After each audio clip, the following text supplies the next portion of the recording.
우리 가을에 만나는 생명의 산 3기 우리 가족들, 믿음의 동력자들 반갑습니다. 우리 서로에게 부담 없이 서늘한 가을바람, 그리고 가을 하늘 같은 맑고 깨끗한 그런 영혼들, 믿음의 친구들, 믿음의 동력자들이 되었으면 좋겠습니다. 태풍이 2개가 지나갔고 이제 오늘은 화창한 날씨인데요. 또 큰 태풍이 다가올 예정입니다. 우리 함께 기도하면서 이 어려움의 때를 잘 지나갔으면 좋겠습니다. 이제 오늘 몇 가지요? 일과 드디어 이제 일과 들어갑니다. 이 녹화 중에 주변에 지금 공사를 하고 있어서 잡음이 들릴 수도 있습니다. 양해를 부탁을 드리고요. 오늘은 교재에 들어가기 전에 성경 지리 공부를 맛배기로 좀 먼저 하도록 하겠습니다. 성경 지리, 지도에 대해서 우리가 좀 이해를 하면 성경을 읽는 데 도움이 됩니다. 요한복음 성경 요약 과제 처음에는 좀 부담이 있습니다. 이게 하지만 제대로 하면 성경 읽는 재미가 붙습니다. 성경을 요약하다 보면은 낯선 지명들, 지역 이름들이 등장하죠. 그 위치들을 어느 정도인지 대충 알게 되면 현장감 있게 성경을 읽을 수가 있습니다. 요한복음 우리가 요약하고 있는데 예수님 당시의 중요한 지명들을 오늘 살펴보도록 하겠습니다. 예수님 당시에 이스라엘은 크게 지역적으로 5으로 나누어져 있었습니다. 유대, 사마리아, 갈릴리, 그리고 베레아, 데가볼리. 근데 베레아, 데가볼리는 성경에 많이 등장하지 않기 때문에 그것은 생략을 하고, 그 중에 대표적인 3지역, 유다, 사마리아, 갈릴리, 이 3지역에 대해서 제가 간단하게 좀 설명을 드리도록 하겠습니다. 우리나라와 이스라엘을 비교하면서 이렇게 이것을 이해하면은 쉽습니다. 요단강을 중심으로 이 이스라엘은 왼쪽에 지중해가 있고 이제 우리는 삼면이 바다지만 이스라엘은 왼쪽에 큰 지중해가 있지 않습니까? 그리고 이제 길게 남북으로 이어져 있는데 북쪽에 갈릴리 호수가 있습니다. 상당히 큰 호수입니다. 그래서 바다라고 그러는데 그 갈릴리 호수로부터 이제 요단강이 남북으로 흘러내리죠. 그리고 이스라엘의 남쪽에 보면 그 요단강 물이 흘러서 사해를 이루게 됩니다. 제가 이 그 채팅방에 예수님 당시의 이스라엘 지도를 사진을 하나 공유하도록 하겠습니다. 이 요단강을 중심으로 남북이 쭉 이렇게 남북으로 요단강이 흐르는데 3지역으로 나눌 수가 있습니다. 근데 이 북쪽을 갈릴리, 이스라엘 북부를 갈릴리 지방이라고 그럽니다. 갈릴리 호수가 있고 그 주변에 북쪽에 있는 지역을 갈릴리 지방이라고 그러고요. 그리고 가운데, 이스라엘 가운데 지역, 그것을 사마리아라고 그럽니다. 사마리아. 그리고 이스라엘 남쪽은 유다 평야, 광야가 형성된 유대 지방, 이렇게 우리가 이해를 하면 좋을 것 같습니다. 우리나라도 북부, 중부, 남부 이렇게 3지역으로 나누게 되면 북부가 뭐라 했죠? 갈릴리. 이스라엘은 갈릴리. 우리나라는 한반도의 북쪽, 평안도와 함경도, 이렇게 이해하면 될 것 같습니다.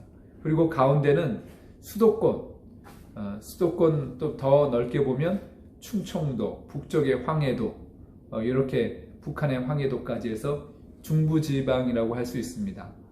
그리고 남쪽, 우리나라 경상도와 전라도, 제주도까지.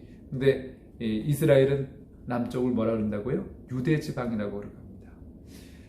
제가 고향이 강원도인데 강원도는 동쪽에 있죠. 이스라엘도 요단강 동쪽에 있는 지역이 베레아가 있고 더 넓은 지역이 데가볼리, 이렇게 이해하면 되는데 성경에 많이 등장하고 있지는 않습니다. 하여튼 우리가 이해할 때 성경을 읽으면서 유대 지방에 이스라엘의 수도인 예루살렘 성이 있습니다. 그 다음에 베다니가 있고 또 그 여리고 성도도 있고요. 많은 부분은 남쪽의 사막 지역인데요. 그래도 이 예루살렘은 남부 지방에 있습니다. 사마리아, 우리가 성경 요한복음 4장에 보면 예수님께서 사마리아로 들어가셔서 수가성 여인을 만나게 되죠. 우물가에서 여인을 만나고, 북쪽 갈릴리는 많이 등장합니다. 예수님께서 갈릴리 나사렛에서 성장하셨고, 또 많은 공생의 사역의 현장이 바로 갈릴리 호수를 중심으로 가버나움이라든지 어부들을 또 함께 그들을 제자로 삼고 거기서 말씀 사역도 펼치면서 초기에는 갈릴리 지역에서 많은 사역을 했습니다. 그리고 나중에 이제 예루살렘으로 오셔서 오고 가면서 이제 사역을 했지만 예루살렘에서 이제 유대 지도자들에 의해서 모함을 당하고 결국은 십자가에 못 박혀 죽으시는 것을 보게 됩니다. 채팅방에 하여튼 신약시대 성경 지리 사진을 제가 올려놓겠습니다. 잘 참고하시고, 우리가 보는 성경 아마 웬만한 좀 큰 성경은 지도가 몇 장, 겉표지 또 이렇게 넘기다 보면 지도가 있습니다. 그 지도를 좀 활용하면 우리가 성경 읽을 때 현장감을 그래도 상상력을 가지고 그렇게 이해할 수가 있습니다. 자, 이제 교재로 들어가겠습니다. 오늘 주제가 죄입니다. 죄. 일과 죄에 관해서 우리가 살펴보기로 할 텐데, 교회 처음 나오시는 분들이 가장 기분 나쁘게 생각하는 것 중에 하나가 교회 오자마자 죄인이다, 죄인으로 몰아세우는 것을 느끼면서 좀 좋아할 리가 없죠. 그렇지만 이것이 우리의 현실이고 또 우리의 모습입니다. 우리 교재 안에서 성경 전체의 죄에 대한 언급이 얼마나 많이 기록되어 있겠습니까? 그런데 우리는 이 교재 속에서 성경 구절 3개를 중심으로 해서 죄가 무엇인가에 대해서 우리가 성령님의 음성을 듣고 잘 이해하기를 바랍니다. 요한일서 3장 4절이 첫 번째고요. 두 번째는 야고보서 4장 17절, 마지막 로마서 14장 23절, 이 세 성경 구절 미리 예습하신 분들을 성경을 찾아서 빈칸도 채우시고, 또 그 문제 답이 쉽지만은 않습니다. 그래서 강의를 잘 들으셔야 됩니다. 이 강의를 잘 들으면 강의 속에 정확한 해답을 찾을 수가 있습니다. 성경에서 말하는 죄가 무엇인지, 또 죄에 대한 확실한 이해가 없으면 신앙생활을 하면서도 혼돈에 빠지기가 쉽습니다. 기독교 신앙은 죄에 대한 분명한 이해, 정확한 이해가 중요합니다. 그래서 오늘 이 죄란 무엇인가를 살펴보겠는데요. 우리가 영어 성경을 가끔씩 이렇게 읽고 대조해서 읽게 되면은 성경을 이해하기가 수월합니다. 더 깊이 이해하게 됩니다. 왜냐하면 이 영어는 헬라어, 그리스 말에서 영향을 받아서 발전했기 때문에 영어 성경을 보게 되면 더 쉽게 이해하는 부분들이 있습니다. 우리 죄를 영어로는 뭐라 그러죠? sin, sin이라고 하죠. sin. 근데 영어 성경에 오늘 우리가 이 성경 구절 3개를 살펴보는 이유가 뭐냐면, 죄란 무엇인가? sin is 뭐뭐뭐뭐. 예, 무슨 말인지 알겠죠? 죄에 대한 정의를 명확하게 내린 그 구절이 바로 오늘 3개의 성경 구절이기 때문에 그렇습니다. 죄에 대해 성경이 뭐라고 정의를 내리는지 이제 살펴보겠습니다. 첫 번째, 요한일서 3장 14절 말씀인데요. 이미 찾아보셨겠지만 제가 읽어드리겠습니다. 죄를 짓는 자마다 불법을 행하나니 죄는 불법이라. 죄는 불법이다. 이렇게 딱 명료하게 정의를 내리고 있습니다. 죄는 곧 불법이라는 거죠. 영어 성경에 보면 이 표현을 sin is lawlessness. law가 법이죠. lawless 하면 법이 아니다. 불법이다. 그래서 명사형을 해서 lawlessness 이렇게 쓰고 있습니다. sin is lawlessness. 죄는 불법이라는 거죠. 우리가 성경 읽을 때 중요한 우리가 이렇게 짚고 넘어야 될 거 있습니다. 성경은 66권으로 되어 있는데요. 성령의 감동으로 기록되었지만 그 성경을 기록했던 저자들이 있습니다. 하나님의 사람들이 있다는 거죠. 모세오경은 모세에 의해서 기록이 됐죠. 지금 요한일서 누가 기록한 성경일까요? 우리가 보통 편지, 서신이라고 그러는데 요한일서, 요한이 썼다는 겁니다. 근데 성경에 요한이 많이 등장합니다. 한국 사람들 이름에도 요한이라는 이름이 적지 않은데요. 성경의 대표적인 요한이 3명의 요한이 있습니다. 요한복음 1장을 기록하다 보면 요한복음 1장을 우리가 요약할 때 등장하는 예수 그리스도를 증언하는 요한, 우리는 그를 세례 요한이라고 하죠. 예수님께 세례를 베풀었던 요한, 세례 요한, 광야에서 외치는 자의 소리였던 세례 요한이 있고요. 그리고 마가 요한도 있습니다. 그리고 오늘 이 요한 일서를 기록한 요한은 사도 요한이라고 합니다. 사도 요한이 바로 이 요한 일서를 기록했습니다. 사도 요한이 기록한 성경, 대표적인 성경이 요한복음이고요. 또 편지글로 되어진 요한 1, 2, 3서, 세 통의 편지인데 요한 1, 2, 3서고, 또 반보섬에서 성령의 영감을 받아서 인류의 그 마지막 종말에 대해서 쓴 성경, 무슨 성경이죠? 성경의 맨 마지막 책인 요한계시록. 이렇게 5권이 사도 요한에 의해서 기록이 됐습니다. 그러면 사도란 이 직책이 어떤 사람들에게 사도가 되는 거죠? 아무나 사도가 되는 건 아닙니다. 예수님 당시에 예수님이 택하셔서 예수님을 따라다녔던 12명의 제자를 우리는 사도라고 합니다. 거기에 플러스 이제 나중에 부활하신 예수님께서 친히 만나주신 바울도 자신은 예수님이 친히 사도로 부르셨다고 그렇게 고백을 합니다. 이제 죄에 대한 이 첫 번째 정의, 거기에 이제 우리가 이제 집중해야 되는데요. 무엇이 죄라고 했습니까? 불법이 죄라고 했습니다. 이 불법이 뭘까요? 예를 들면 우리 주변에 불법이 얼마나 많이 있습니까? 살인, 음행, 또 신앙적으로 우상 숭배, 거짓말하는 것, 또 교통 법규를 어기는 것, 이런 것도 다 불법이죠. 근데 이 불법이란 것을 우리가 이 성경 속에서 정확하게 좀 성경적인 관점에서 이해를 하기 원합니다. 원래 이 불법이라고 하는 이 단어는 헬라어로 아노미아라고 하는 헬라어입니다. 아노미아. 이 아노미아는 두 단어가 합성된 단어인데요. 아의 A와 노미아. 이 노미아는 욕하는 놈이 아닙니다. 법이란 뜻입니다. 그래서 아노미아, 이 A라고 하는 이 접두어는 부정을 의미하는 거죠. 법이 아니다. 그래서 헬라어 아노미아는 불법, 그런 뜻이에요. 법이 아니라는 것인데, 그래서 성경은 죄가 불법이라고 말합니다. 그런데 이것을 직역하면 아니다, 없다. 그래서 다른 말로 무법, 불법 또는 무법, 법이 없다, 그런 의미예요. 법이 없다는 표현은 법은 있는데 자기 마음대로 법이죠.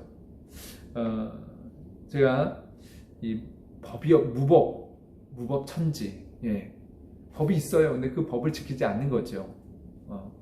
자기 마음대로 그냥 행하는 것, 그것을 무법, 그런 세상을 무법 천지라 그러는데, 그 무법자 하면 법이 없다, 무법하면은 연상되는 게 있습니다.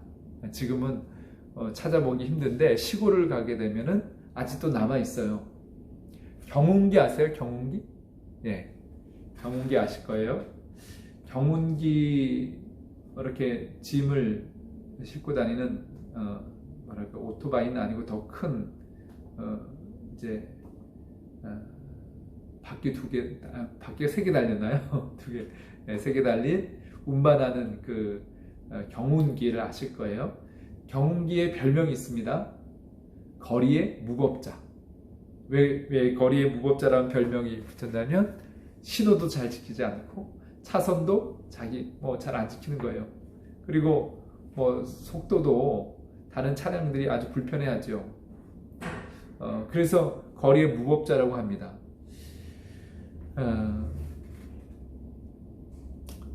이 법은 있는데 자기 마음대로 가는 거, 지킬 수 없는 거, 그것을 이제 무법이라고 합니다.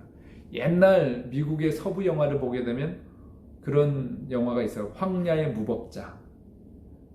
우리 젊은 분들은 잘 이해가 못하는 서부 시대에 총 쏘는 그런 영화 혹시 알지 모르겠는데요. 요즘 젊은 사람들, 학생들한테 이해시키기 좋은 건 뭐냐면 조폭 같은 거예요. 조폭. 예, 우리 조폭 영화들 많이 나오죠. 조폭들은 무법자입니다. 예. 법이 없는 게 아니라 자기가 법이에요. 예. 자기가 말하고 행동하고 계획하는 거, 그게 다 법인 거예요. 다른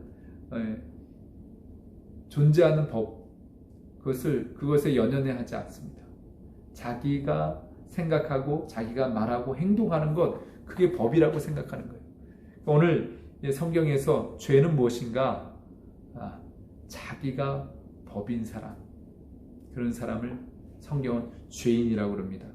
우리가 왜 부부싸움을 할까요? 무법자라서 부부싸움을 합니다. 이 말은 다 자기가 법이기 때문에, 자기가 생각하고 자기가 말하는 게 법이니까 다 틀리잖아요. 부부가 얼마나 다른 사람들이 만났습니까? 그래서 갈등하고 싸울 수밖에 없어요.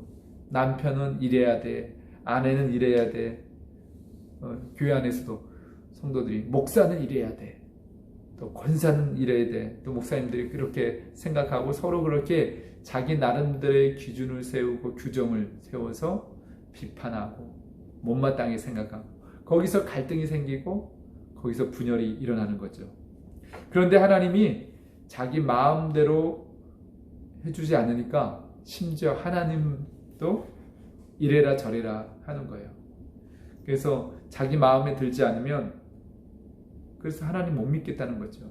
왜 신앙의 울타리 바깥에 있는 사람들, 그리고 또 요즘 또 교회를 멀리하는 분도 적지 않은데요. 자기 생각, 자기 마음에 틀리다는 거예요. 그래서 하나님 나 못 믿겠다는 거죠.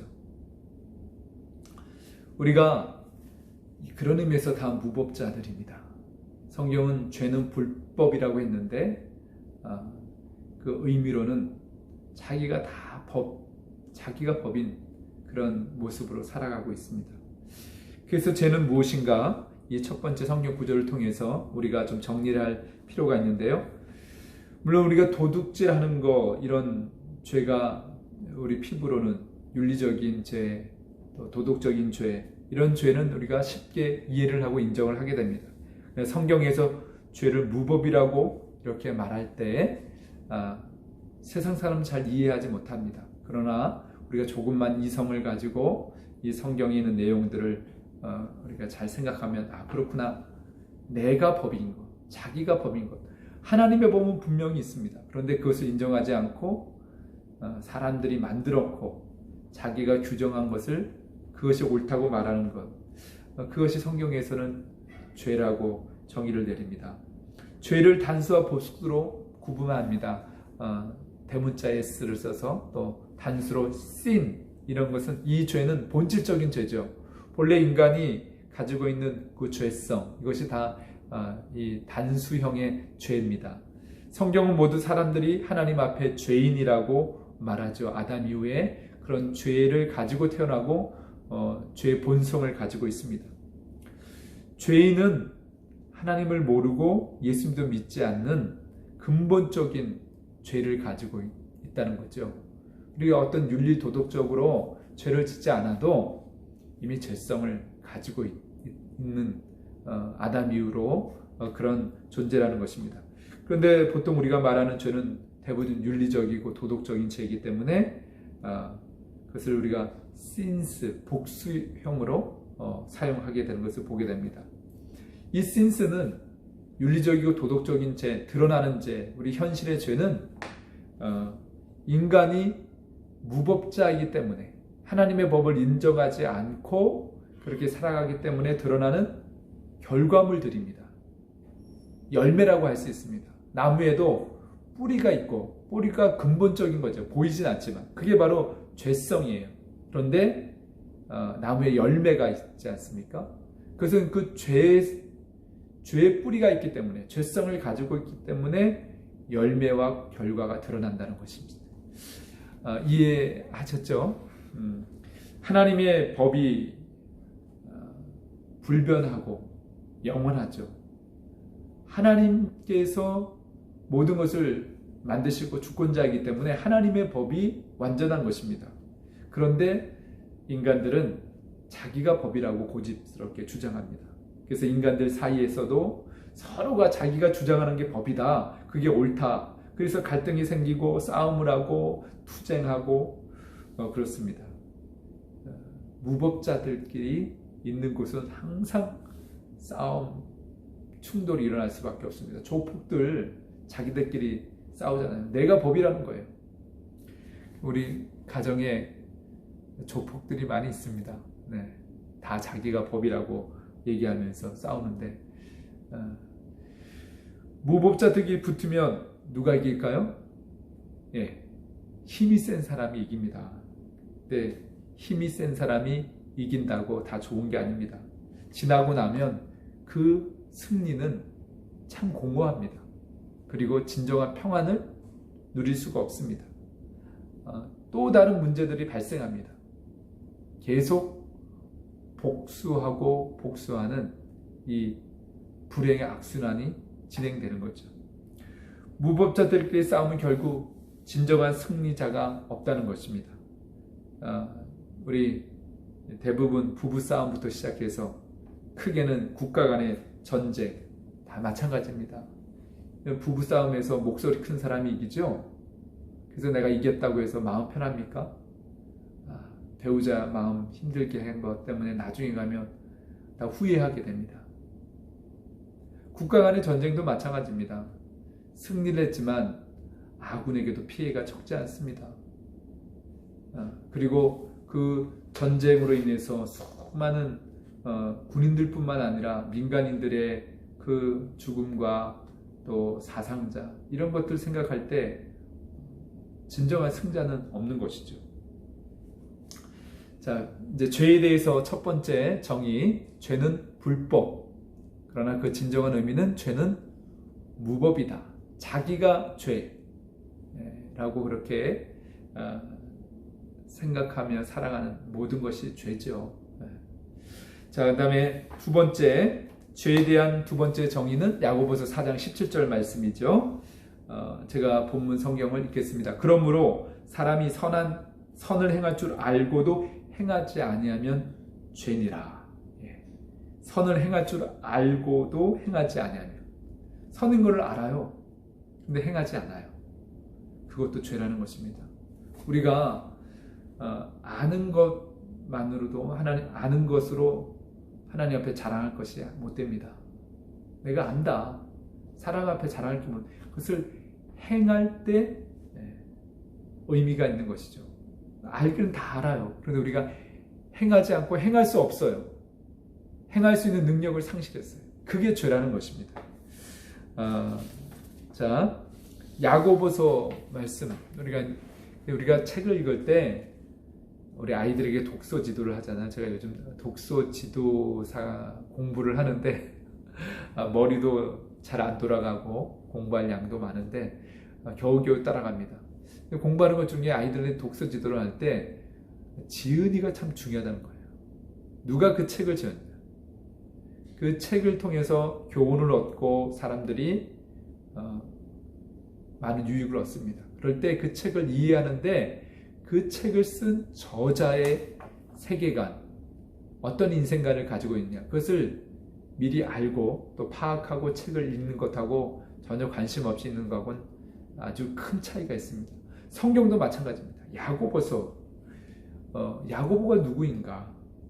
성경에 또 야고보가 여러 나오는데요. 이 야고보서의 저자는 예수님의 동생 야고보입니다.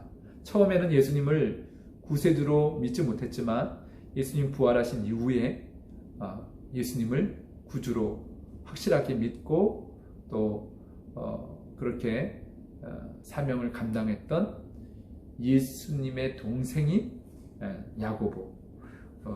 이 야고보는 오늘 이 성경에서 죄를 그렇게 정의합니다. 선한 일을 해야 함을 알면서도 선을 행해야 되는 것을 알아요. 그런데 그것을 행하지 않는 것, 그것이 죄라는 것입니다. 그렇게 따지고 보면 우리가 얼마나 많은 죄들이 있는지 우리가 정말 죄인인 것을 인정하지 않을 수가 없습니다. 선을 행할 능력을 상실한 인간의 이 근원적인 문제를 야고보는 지적하고 있습니다. 이런 죄들 중에 여러 것 많지요. 뭐 우리가 예를 들면 도움이 필요한 사람을 외면하는 것, 선한 사마리아인의 법을 제정하자, 이런 얘기가 있어요. 고통 가운데 있고 누군가 돌보지 않으면 죽게 되는 그런 상황을 요즘 사람들이 아주 이기적이고 개인적이나 또 자기한테 혹시나 피해가고 귀찮으니까 그냥 지나치는 거예요. 도와줘야 되는 걸, 당연히 도와줘야 되는 걸 알면서도 그냥 지나치는 것. 그래서 선한 사마리아인의 법을 만들자, 이런 운동이 지금 계속 전개되고 있습니다. 남을 섬기지 않는 것, 또 가지고 있으면서도 나누지 않는 것, 이것도 죄라는 겁니다. 성경이 말하는 죄라는 것이죠. 좀 더 구체적인 건 예를 들어볼까요? 당연히 화해해야 되는데, 알아요. 화해하고 화목해야 되는데 그걸 못해요. 주저주저 하는 거, 미루고, 자기 자존심 때문에. 또 고향에 계신 부모님 안부 전화도 하고 가끔 찾아뵙기도 하고, 그렇게 당연히 자녀로서 부모에게 해야 될 도리를 알아요. 그런데 행하지 않죠. 또 우리를 이렇게 성장시켜준 은사들을, 그런 분들이 또 병원에 입원해 계시다거나 외롭거나 어렵다거나 그러면 우리가 또 찾아뵈는 거 알죠. 그러나 그거 못해요. 안 해요. 그런 것도 성경은 죄라고 말해주고 있습니다. 근데 야고보가 여기서 선한 일을 해야 할 줄 알면서도 하지 않는다고 말하는 이 착할 선, 이 선에 대한 개념을 우리가 일반적인 선으로 이해하면 안 됩니다. 오늘 이 성경 이 앞뒤로 전체적인 이 단락에서 이것은 신앙적인 관점에서 특수한 의미를 가지고 있는 선이다. 이것을 우리가 좀 이해를 해야 돼요. 우리가 성경 요약을 하고 있지 않습니까? 요한복음 원래는 2배예요. 한 주에 4장씩 요약을 해야 돼요. 그래서 요한복음뿐만 아니라 야고보서도 해야 되고 로마서도 해야 되고, 그런데 제가 축소를 했습니다. 4장 분량이 만만치 않을 것 같아서 절반으로 딱 잘라서 매주 2장씩만. 그러니까 우리 빛내는 제자훈련 우리 지원자들은 감사함으로 매주 2장씩 하는 것에 최선을 다하시기 바랍니다. 우리가 성경 요약 참 부담스럽기도 해요. 근데 성경에 있는 훈련을 하는 이유가 있습니다. 우리 스스로 성경을 이해할 수 있는 이 지각을 우리가 깨닫고, 우리가 다 성경을 누구나 다 깨달을 수 있는 지각이 있어요. 우리 이번에 21분이 지금 훈련하고 있는데, 이제 우리 권사님 한 분이 이번에 하셔요. 성경 요약을 하셨는데 너무 잘하셨어요. 아주 핵심을 딱 집어가지고 요약을 하셨거든요. 누구나 할 수 있습니다. 연소는 저희 딸들이에요. 쌍둥이 딸들 윤소희 있는데 아직 요약 숙제를 하지 않았는데, 어릴 때부터 지금 고등학생이면 가장 활발하게 공부할 때잖아요. 그러니까 성경을 읽다 보면 하나님께서 우리에게 다 지각을 주셔가지고 이해할 수 있게 하셨어요. 그래서 읽다 보면 스스로 요약을 하면서 이런 내용이 있구나. 성경의 내용을 그동안 알지 못했던 부분들을 맨날 이제 말씀을 듣기만 했던 우리 성도님들이 성경을 스스로 읽으면서 요약하는 이게 필요합니다. 그래서 우리가 성경을 통해서 무엇이 하나님의 뜻인지 또 성경의 정확한 의미가 무엇인지를 분별해야 됩니다. 우리 이번에 지원하신 분 중에 저에게 이단에 대해서 잘 이해하지 못하겠다. 그런 예를 들면 신천지라든지 하나님의 교회 또 이 시대에 여러 가지 또 성경 해석뿐만 아니라 그의 사역과 삶의 열매를 통해서 또 악영향을 미치는 이런 그런 대상들을 향해서 이단으로 규정해야 되지 않느냐 이런 그 논의가 있습니다. 근데 우리가 이단 대표적인 이단을 어떻게 우리가 분별할까요? 그것은 성경 해석의 원칙에 문제가 있을 때 이단으로 우리가 구분을 짓습니다. 성경을 해석하기 위해서 은혜 받기 이전에 성경을 쓰신 분의 의도가 무엇인지를 발견하는 것이 제일 중요합니다.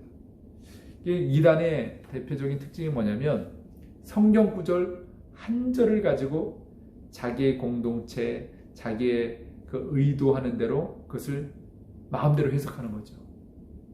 근데 해석을 들어보면 그럴싸해요. 은혜로워요. 그런데 성경 전체, 원저자, 또 성령의 감동으로 기록한 그 성경이 무엇을 말하고 그 의도가 어딘지를 이거는 별 관심이 없습니다. 그냥 그 어떤 구절이 자기들이 추구하는 것에 딱 맞으면은 그걸 가지고 아주 깊이 자기 나름대로 해석을 합니다. 그러다 보니까 원래 하나님이 뜻하시는 대로 성경이 기록한 대로의 해석에서 멀어지는 거죠. 이게 대표적인 이단이 신천지하고 하나님의 교회입니다. 원래 성경이 말하고자 하는 것, 하나님의 뜻, 이건 별 관심이 없습니다. 그래서 우리가 성경을 계속해서 전체적으로 보면서 그 본문에서 말하고자 하는 것이 무엇인지를 우리가 분별해야 됩니다. 그래서 오늘 이 야고보 4장 17절에서 일반적인 선을 말하고 있지 않습니다. 자, 성경을 기록한 분의 의도를 어떻게 알 수 있을까요? 그것은 문맥을 이해해야 됩니다. 아이들이 독서 훈련을 하는 것, 책을 읽고 독후감을 쓰고 또 선생님들의 도움을 받으면서 이 국어 실력이 늘어가는 건 뭐냐면 문맥을 얼마만큼 이해하거든요. 성경을 읽을 때도 문맥을 이해하고 그 구절을 정확하게 파악해야 됩니다. 그렇지 않고 전체적인 문맥은 다 잘라버리고 어떤 한 구절에만 나 은혜 받았다. 이거 딱 나에게 주신 말씀이야. 이렇게 하면은 하나님의 뜻을 온전히 분별할 수 없고 그렇게 하다 보면은 나중에 이단으로 빠질 수도 있고요.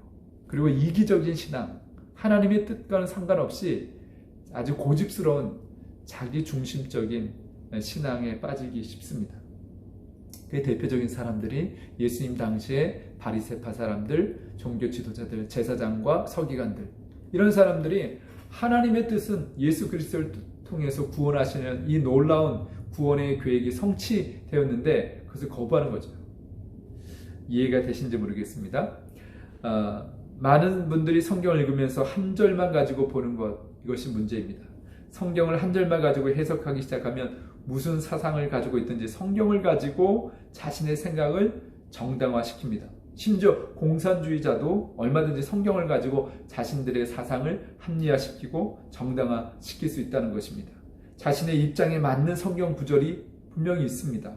자기의 생각이 굳어져서 자기가 좋아하는 성경 구절만 가지고 그것을 자기의 세계관, 자기의 가치관에 맞으면 받아들이고 그렇지 않으면 거부하는 것.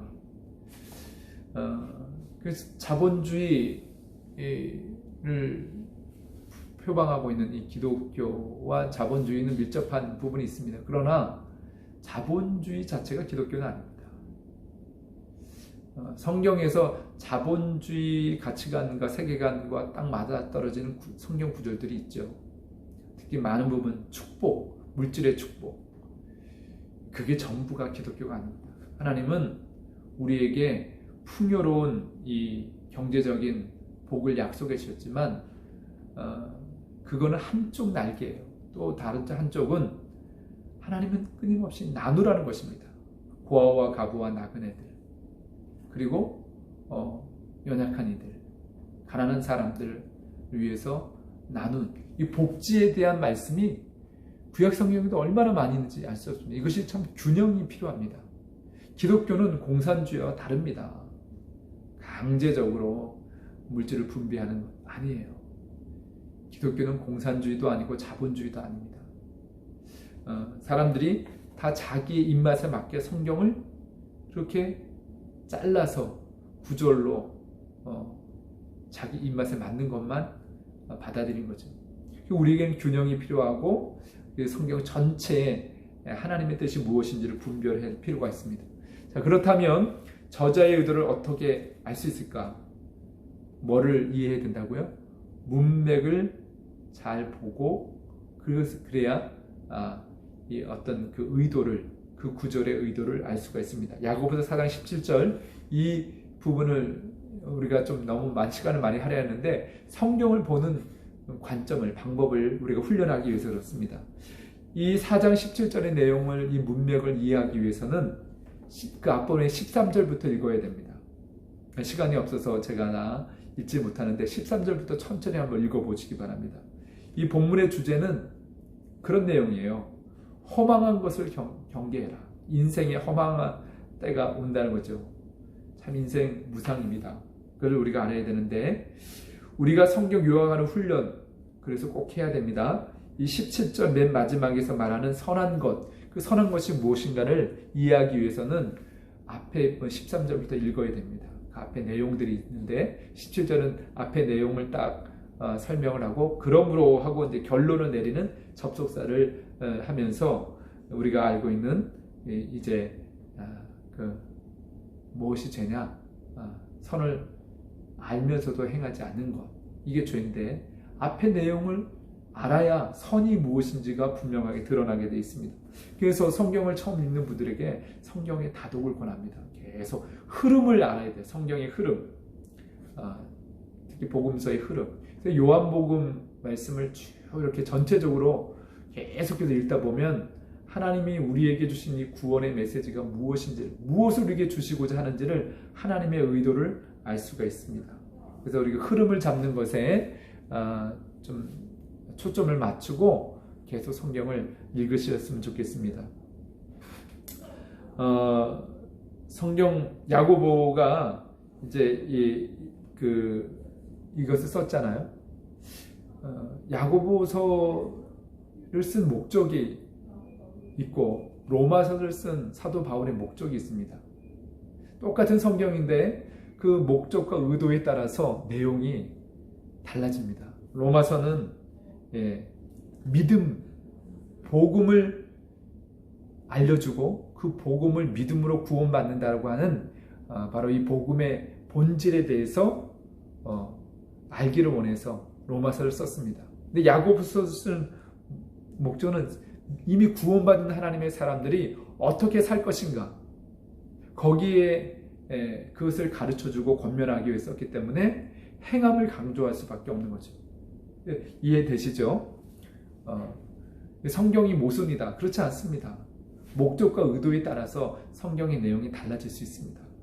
자, 이제 야고보 4장 17절 말씀, 이 13절부터 이어지는 이 내용은 장사하는 사람의 이야기가 나옵니다. 이 장사하시는 분들 많잖아요. 사업하시는 분들.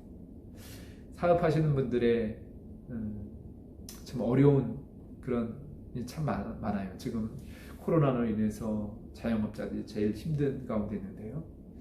다 돈을 추구합니다. 이윤을 추구하죠. 성공을 목적으로 합니다. 열심히 일합니다. 그런데 위험한 것이 있는데 뭐냐면 하나님 중심이 아니라 자기가 중심이 돼. 이렇게 사업 계획을 세우고 올해는 이만큼, 내년에 이만큼 성장의 목표를 세우고 나름대로 계획 세우는 거 참 중요합니다. 그러나 성경에 있는 것처럼 사람이 그 길을 계획할지라도 인도하시는 분은 누구세요? 하나님이세요.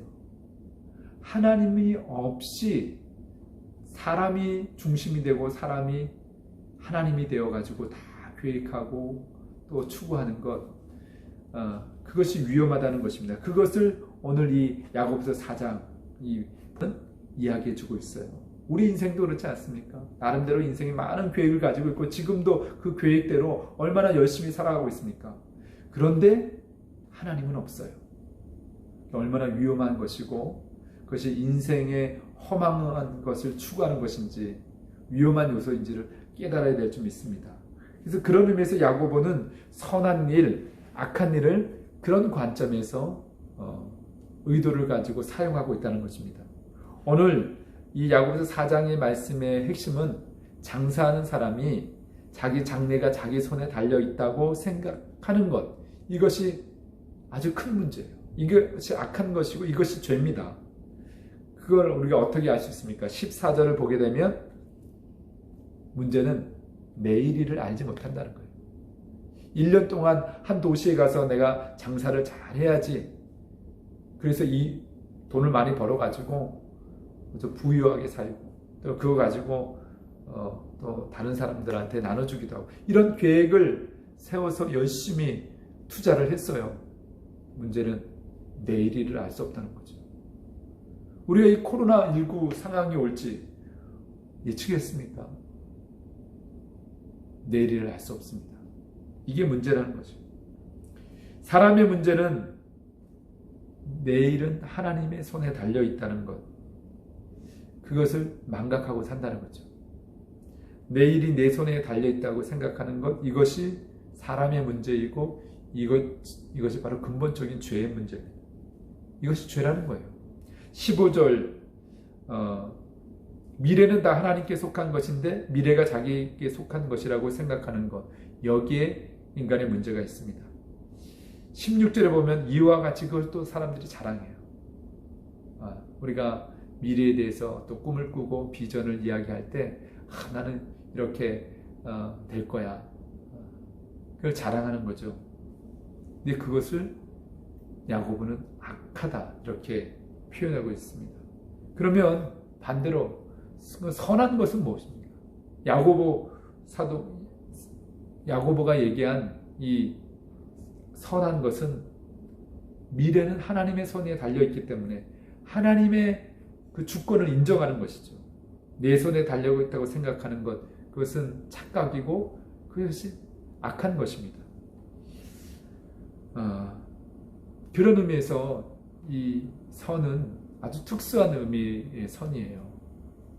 그러니까 일반적으로 착한 거, 그런 의미가 아니라 주권이 하나님께 있다고 인정하는 거, 그렇게 미래를 하나님께 맡기고 하나님의 뜻에 순응하고 순종하면서 하나님의 인도를 받는 것, 그게 선한 것이라는 거죠.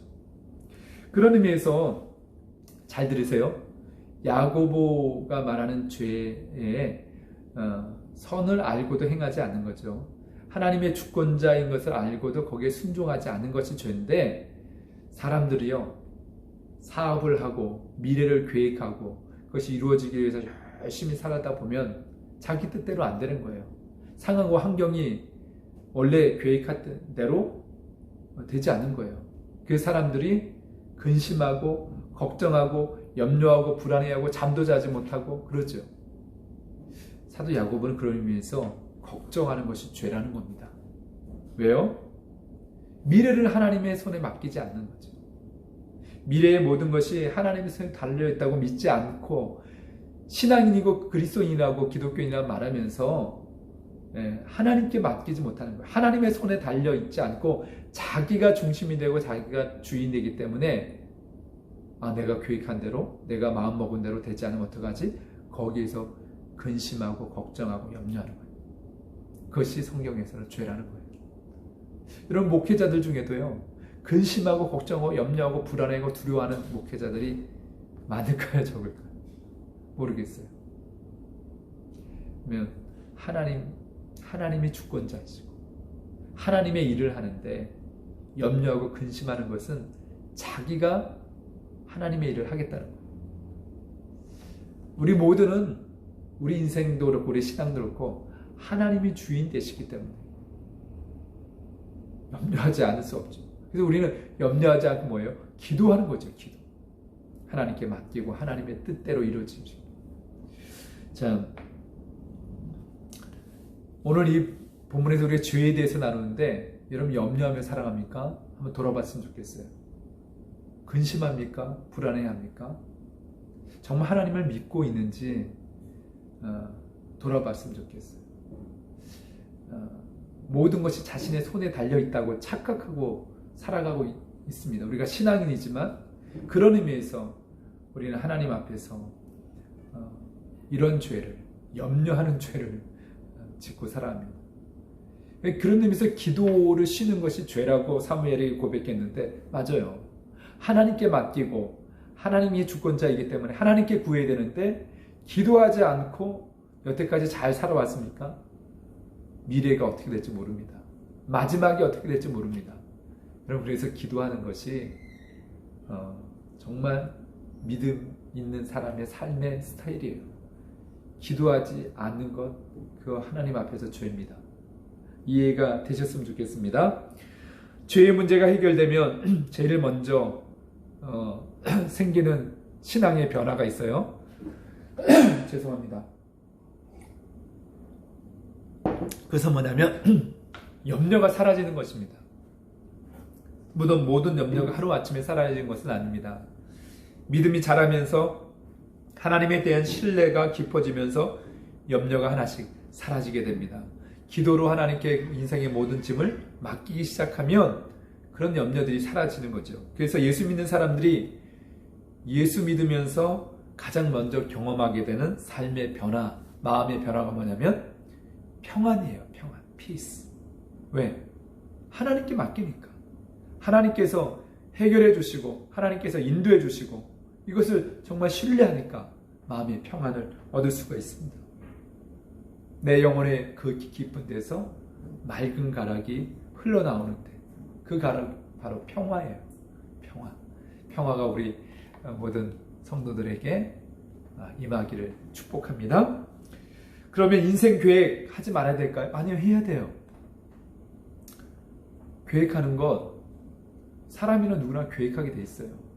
잠언서 말씀에도 그렇죠? 사람이 계획하는 걸 자연스러운 것입니다. 그런데 뭐가 문제냐? 장래는 하나님의 손에 달려있다고 믿고 신뢰하는 것. 그렇게 계획할 때 하나님 이 계획이 하나님의 뜻에 맞게 해달라고. 하나님이 열매를 주시면 그 계획대로 하나님께서 허락해 주시면 그대로 열매를 얻게 되는 거예요. 그러나 하나님이 아니다 하면은 그 계획은 변경되어야 되죠. 우리가 살아오면서 계획대로 됐습니까?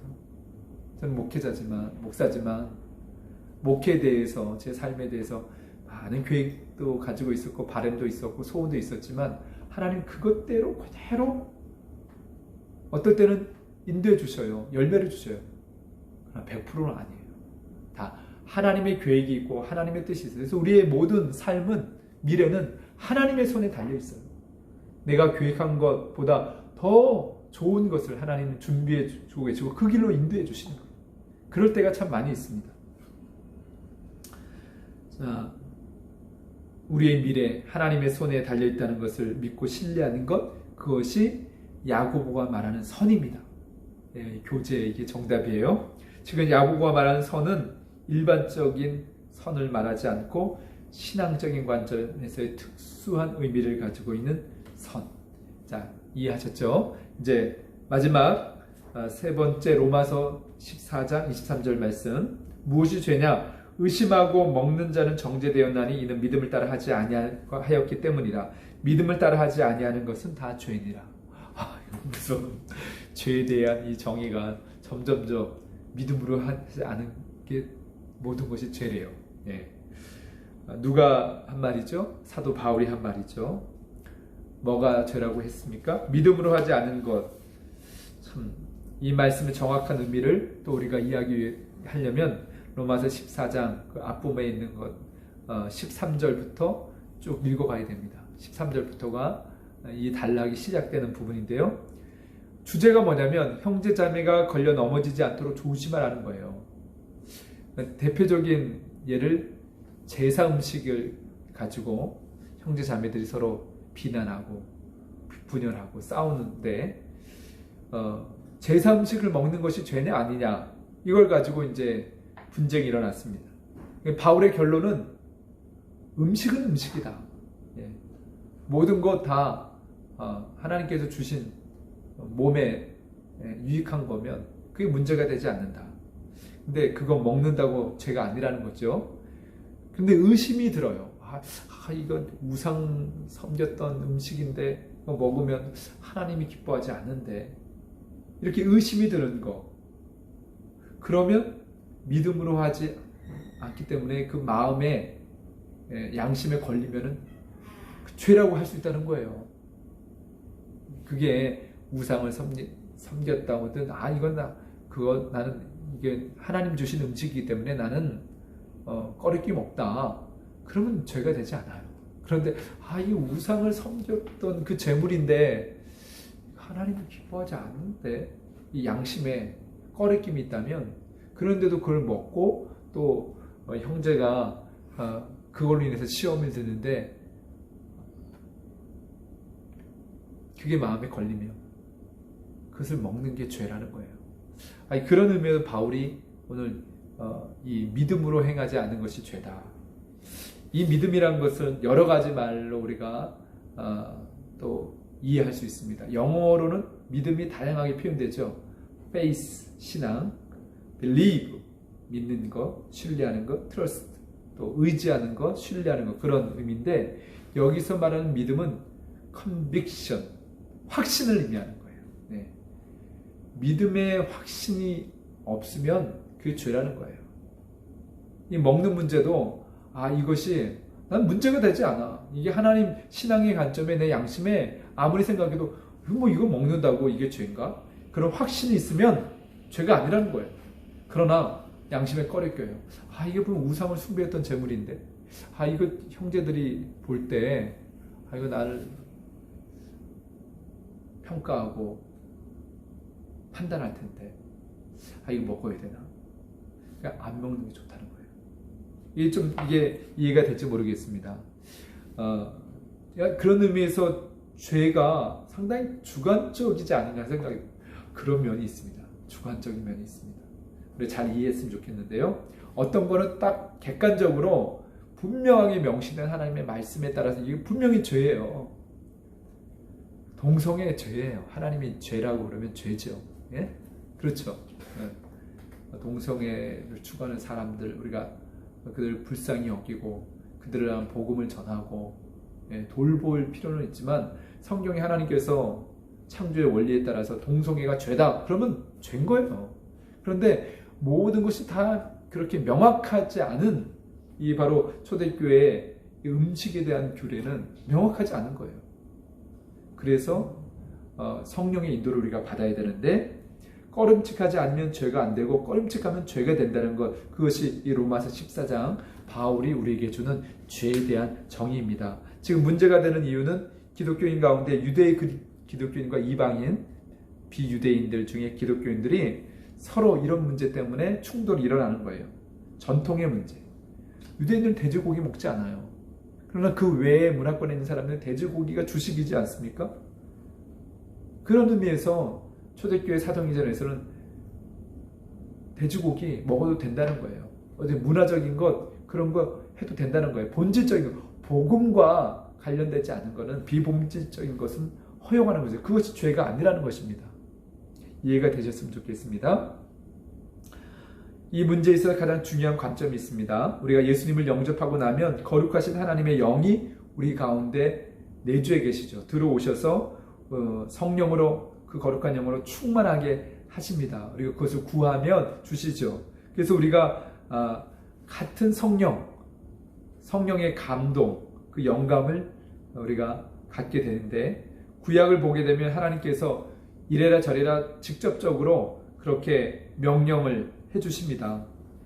그런데 신약에 와서는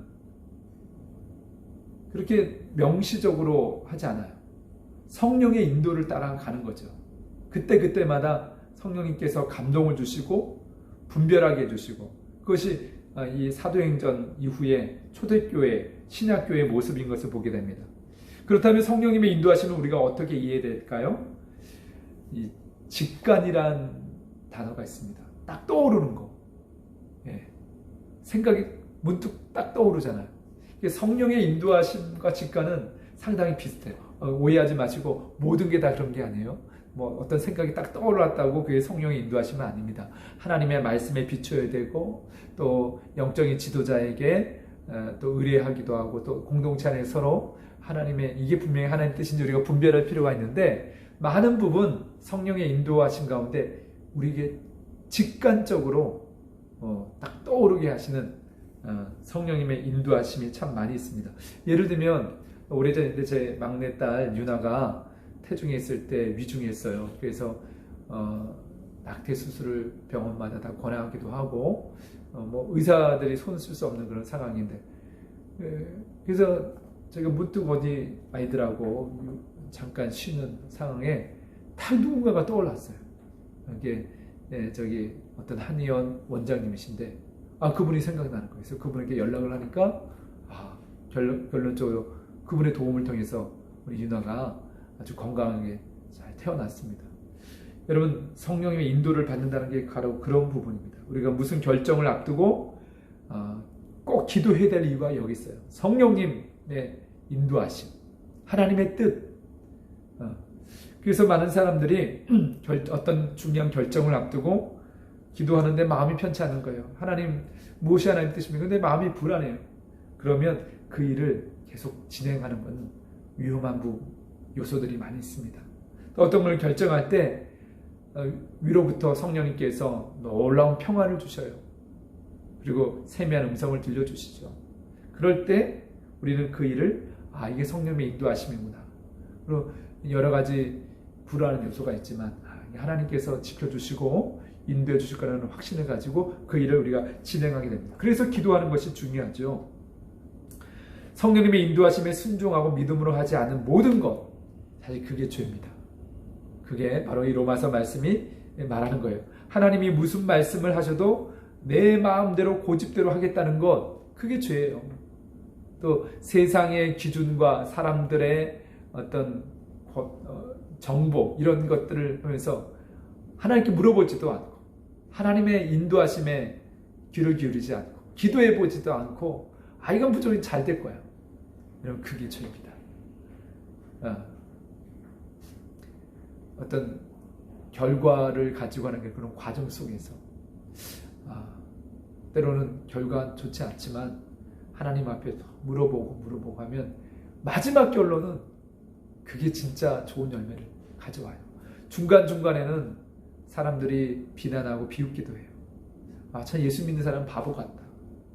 어떻게 세상 물정도 모르고. 그렇지 않아요. 나중에 가면 하나님의 인도를 구하고 그것에 순종하려고 했던 사람들이 결국은 승리하게 됩니다. 자, 성경에서 분명히 말씀하신 것들에 대해 우리가 고민할 필요가 없습니다. 그런데 어떤 문제는 상황과 사람에 따라서 달라져요. 똑같은 상황이에요. 예를 들면 A 사람은 성령님께서 해도 돼. B 사람은 똑같은 상황인데 그거 하면 안 돼. 이럴 때가 있어요. A 목사님은 여유 시간에 영화를 보는 것 성령님께서 봐.